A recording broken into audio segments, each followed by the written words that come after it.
दिल विचार लो। कबीर का चिंतन है, कबीर चुनौती दे रहे हैं कि इतना तो दिल में विचार लो, कहाँ से आए हो और कहाँ जाओगे। खाना पीना भोगना सोना इसी माया मोह में पड़े रहोगे, ये कब विचार करोगे। तो कबीर साहब ने एक धक्का मारा, झटका मारा ज्ञान का कि आए हो तुम कहाँ से और जाओगे कहाँ, इतना तो दिल विचार लो। वाह बोलो, इतना तो दिल विचार लो। बस हो गया भजन, इतना तो दिल विचार लो। बस हो गया भजन, आदत जरा सुधार लो, आदत जरा सुधार लो। बस हो गया भजन, आदत जरा सुधार लो। वाह, कबीर साहब कहते हैं यही भजन है। भजन की परिभाषा बदल दी कबीर साहब ने। भले ही लोग कहते हो कि कबीर साहब पढ़े लिखे नहीं थे, लेकिन मैं सोचता हूँ कबीर साहब यहाँ पर पढ़ने लिखने के लिए नहीं आए थे।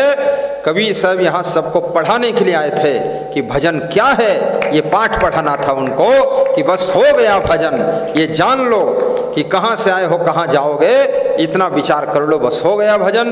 बुरी आदतें छोड़ दो, बस हो गया भजन। मन की चंचलता को मार लो, बस हो गया भजन। कितना तगड़ा भजन बताया है। अब वे लोग संकट में फंस गए, जो लोग केवल माला फेरते थे, समझते थे यही भजन है। अब यहां तो पूरी चुनौती दे दिया कि आदत जरा सुधार लो, बस हो गया भजन। तमाकू खा रहे हो, माला फेर रहे हो, जप कर रहे हो, झटका लग गया कि आदत छोड़ना पड़ेगा। कबीर संत कमाल के संत है। कबीर साहब कहते हैं अपना सुधार ही बड़ा भजन है। भगवान राम का लेकर के नाम और भगवान राम के गुणों को अपने अंदर विकसित करना ही राम की भक्ति है, राम का असली भजन है। यही राम के प्रति श्रद्धा है कि राम के अच्छे अच्छे गुणों को अपने अंदर विकसित करो। ये राम भक्ति कहलाता है। आए हो तुम कहाँ से। वाह, भगवान श्री राम का दर्शन हो गया स्क्रीन में, क्या बात है। धनुष बाण लेकर सिंहासन पर बैठे, जैसा सिंहासन मेरा वैसे उनका है। बहुत ठाठ से बैठे हैं। धनुष बाण भगवान साथ में ही रखते हैं। देखो, अपना अपना सब साथ में रखना चाहिए। साधु को शास्त्र रखना चाहिए। वो तो राजा राम हैं, शस्त्र रखेंगे, शास्त्र भी उनको याद है। आए हो तुम कहाँ से और जाओगे कहाँ। आप भी गाओ सब माताओं बहनों, डरा मत करो। जैसी आवाज़ निकले निकालो, अपनी बांस की पोंगरी बजाओ। हाँ, तुम भी बजाओ, ठीक। हाँ, डूब जाना चाहिए। आए हो तुम कहाँ से और जाओगे कहाँ, इतना तो दिल विचार लो। ओहो, इतना तो दिल विचार लो। बस हो गया भजन, इतना तो दिल विचार लो। बस हो गया भजन, इतना तो दिल विचार लो। बस हो गया भजन। चाणक्य नीति में एक श्लोक है कि जो स्वर्ग का सुख भोग करके आत्माएं आती हैं इस धरती पर, उनके शरीर में जीवन में 4 लक्षण होते हैं। 4 लक्षण जो स्वर्ग से आत्माएं आती, स्वर्ग जैसा सुख भोग कर। क्या? स्वर्ग स्थितानाम इह जीवलोके। स्वर्ग में स्थित जो आत्माएं आई हैं इस लोक में, उसमें लक्षण है चत्वारि चिन्हानि वसन्ति देहे। चत्वारि चिह्नानि बसन्ति देहे, चत्वारि चिह्नानि बसन्ति देहे। चार लक्षण उनके शरीर में मिलते। क्या? दाने प्रसंगो मधुरा च वाणी, देवार्चनम ब्राह्मण तर्पणश्च, देवार्चनम ब्राह्मण तर्पणश्च। नंबर एक, वो दानी होंगे। दान करने का उनका मन होगा कि समय दान करूं, श्रम दान करूं, रक्त दान करूं, और धन दान करूं, फल दान करूं, सामान दान करूं, कहाँ दान करूं, किसको दान दूं। देना ही है, 10% देना है। 10% धर्म के नाम पर टाइम भी दान करना है, 10% शरीर से सेवा भी देना है, 10% धन भी देना है। वो दानी होंगे। दान करने में उनको आनंद आएगा। दान प्रसंगो मधुरा च वाणी, और उनकी वाणी में मिठास होगी। मृदु वाणी बोलेंगे, प्रसन्न होकर बोलेंगे, तो समझ लो ये आत्मा स्वर्ग का सुख भोग कराई है। ये देवात्मा है, ये महान आत्मा है। और तीसरी चीज, देवार्चनम, देवताओं की अर्चना वंदना करना, अर्थ है भक्ति करना। देवताओं की अर्चना वंदना क्या है? भक्ति। जो देवताओं में स्वभाव होता है, 26 गुण होते हैं, ऐसे देवताओं के लक्षण जिसमें मिलते हैं, उनकी भी जो अर्चना वंदना करते हैं। जैसे पूज्य श्री क्षमा देव जी हैं, ये बहुत बड़े देवता हैं। ये कितने लोग मुझसे कहते हैं, श्री क्षमा साहब जी तो बहुत देवता हैं पूरे। लेकिन देवता भी कोई अधूरे होते हैं, पूरे तो ही हैं। लोग कहते देवता हैं। मुझको लोग कहते हैं कि तुम अवतार लेके पैदा हुए हो हम लोगों को ज्ञान देने के लिए, और तुम मानो न मानो तुम भगवान के रूप पैदा हुए हो। ऐसा हमसे कहते हैं। कहा तुम मानो न मानो, पर हम मान्यता। क्यों? क्योंकि उनको ऐसा दिख रहा है कि देवता का गुण इनमें है। जो आदमी बहुत सीधा साधा होता, लोग कहते हैं बिल्कुल गाय रूप है ये। और जो आदमी ज्यादा धुंधी है तो कहते हैं ये पागल हाथी है पूरा। उसको ये भी बताते हैं लोग। और जो व्यक्ति में भगवान जैसा उसके गुण लक्षण है, तो लोग कहते हैं भगवान का ही रूप लेकर तुम्हारा जन्म हुआ है। देवार्चनम ब्राह्मण तर्पणश्च, और जो ब्राह्मणों की भोजन वस्त्र आदि से सेवा करता है। ब्राह्मण, जिसको ब्रह्म ज्ञान है वो ब्राह्मण है, जिसको आत्मज्ञान है वो ब्राह्मण है, जो शाकाहारी है वो ब्राह्मण है, जो मांस मछली खाता वो ब्राह्मण नहीं है, जो ज्ञान ध्यान में रहता है, भक्ति भाव में रहता है, जो ज्ञान का प्रचार प्रसार करता है वो ब्राह्मण है। ब्राह्मणों के लक्षण होते हैं। ब्राह्मण ऐसे थोड़े हो जाता कोई। मेरे बचपन में मैं देखता था, किसी गांव में कोई बाबा निकल पड़े या पंडित जी आ जाएं, तो लोग कहते थे पंडित जी पाई छुई। बाबा को कहते थे बाबा पाई लगी। अब किसी गांव में बाबा लोग भी जाते हैं तो लोग बाबा से भी डरते हैं, क्योंकि पता नहीं कौन मॉडल का बाबा है, झूठा बाबा है कि नकली बाबा है, कि ढोंगी बाबा है, कि पाखंडी बाबा है, कि असली बाबा है, न जाने कौन मॉडल का बाबा है। बस 5 मिनट में सत्संग विराम लेगा, छुट्टी दूंगा। टाइम भी हो गया मेरा सत्संग बंद करने का, बस यही बताता हूँ। तो अब नकली बाबा लोगों ने असली बाबा लोगों का ग्राफ गिरा दिया, संदेह पैदा हो गया। जैसे रास्ते में सांप पड़ा है और तुम समझो रस्सी पड़ी है और के पाँव छुई गवा और सांप काट ली। तो कभी रस्सी भी पड़ी है रात में अंधेरे में, तो रस्सी को तुम सांपू ही समझ के भागते हो कच के। ऐसे नकली बाबा से धोखा हुआ है तो असली बाबा से भी तुम भागत हो दूरी, कि पता नहीं भाई यह सांपू ही काट ले, रस्सी है कि सांप है ऐठा तो वह तन से।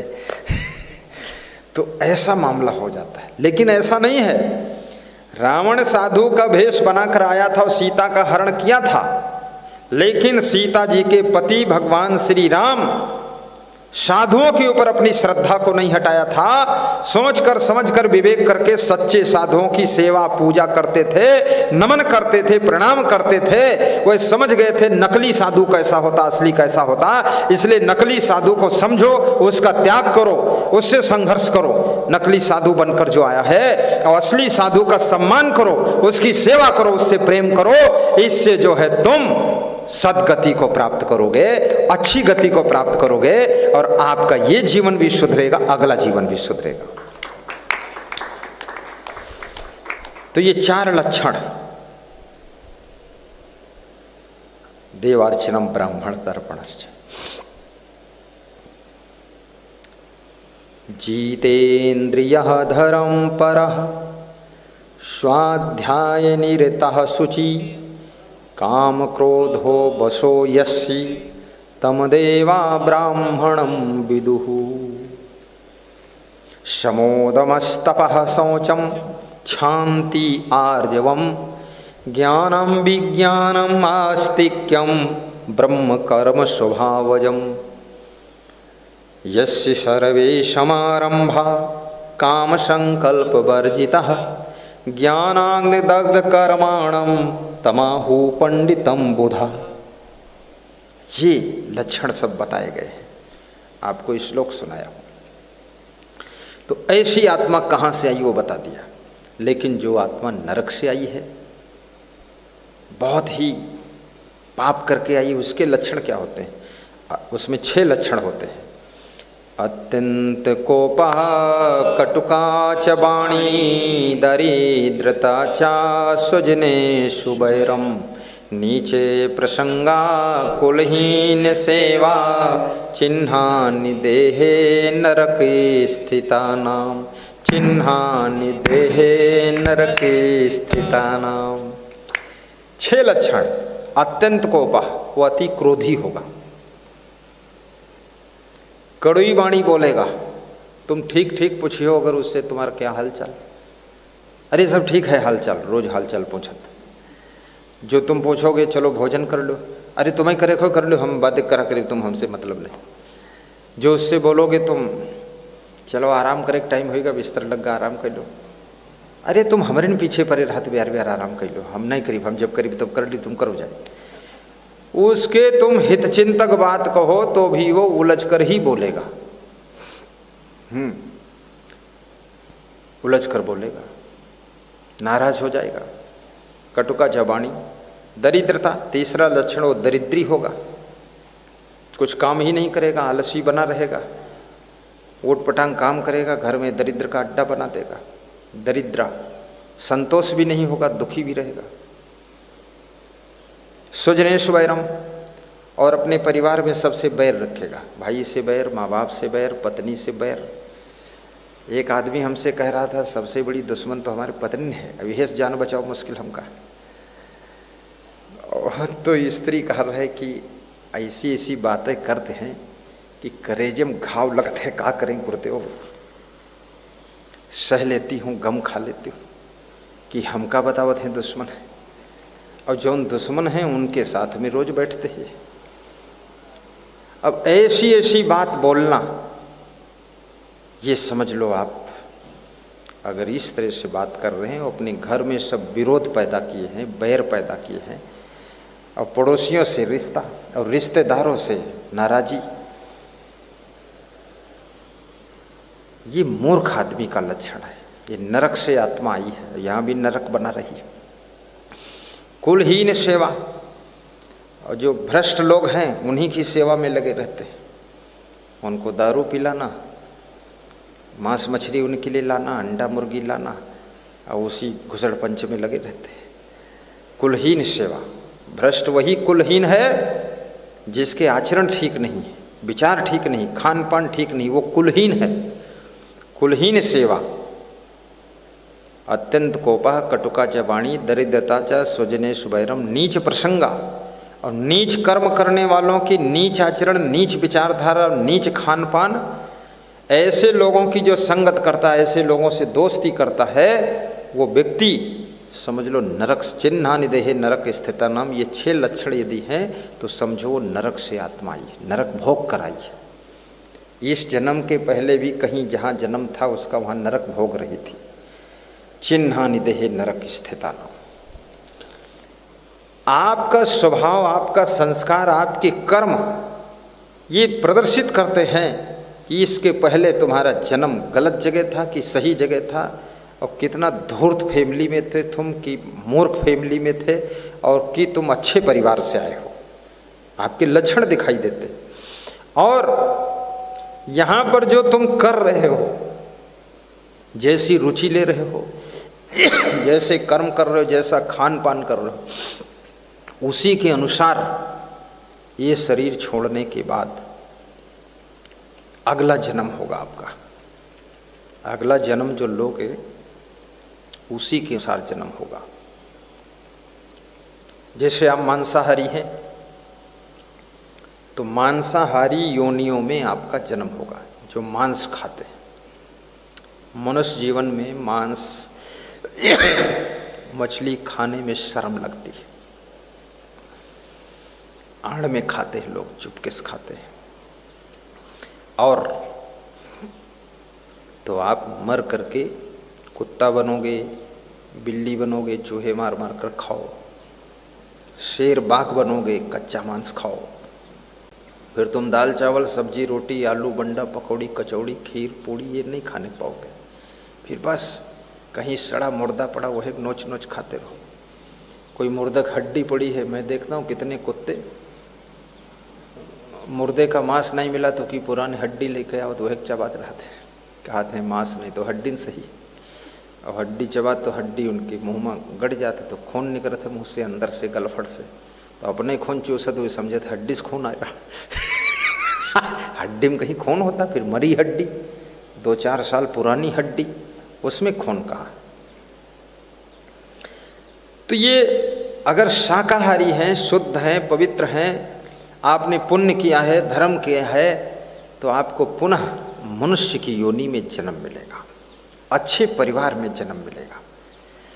अन्यथा ऐसे परिवार मनुष्य भी अगर बन गए, कुछ कर्म अच्छे थे, तो भी आपका खान पान यदि सही नहीं है तो मच्छर गिद्धों के यहाँ ही जन्म पाओगे। तो सब ऊट पटांगी लोग वहाँ होंगे, पूरा गांव बिगड़ा हुआ होगा, बिगड़ैल गांव में पैदा हो जाओगे। इसलिए अपने कर्म सुधारो।